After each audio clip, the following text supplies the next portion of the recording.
জানেন কি, মেয়েরা সবসময় বাস্তবতার কাছে অসহায়, কখনো তার পরিবারের কাছে, কখনো তার স্বপ্নের কাছে, কখনো তার ইচ্ছের কাছে, আবার কখনো তার ভালোবাসার মানুষের কাছে।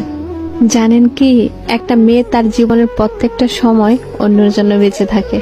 জন্মের পর বাবা মার জন্য, বিয়ের পর স্বামীর জন্য, সন্তান হবার পর সন্তানের জন্য। তাদের জীবনে কোনো চাওয়া পাওয়া থাকে না, যেটা থাকে সেটা হলো সবাইকে নিয়ে বেঁচে থাকার স্বপ্ন। মেয়েরা পারে না তাদের ইচ্ছা মতো চলতে, পারে না কাউকে ভালোবেসে সুখে থাকতে, পারে না তার ছোট ছোট স্বপ্নগুলো পূরণ করতে। যদি বাবা মার কথা মতো চলে তাহলে সে খুব ভালো মেয়ে, আর যদি বাবা মার কথা অবাধ্য করে চলে তাহলে সে খুব খারাপ মেয়ে। ভালোবাসার মানুষটির হাত ধরে সে চলে গেলে ভালোবাসার মানুষটির কাছে সে খুব প্রিয়, অথচ তার কাছে না গিয়ে যদি পরিবারের কথা মতো চলে তাহলে সে স্বার্থপর, বেঈমান। শুধুমাত্র একটা মেয়েই জানে এই সমাজে চলতে হলে কত বাস্তবতার সাথে যুদ্ধ করতে হয়।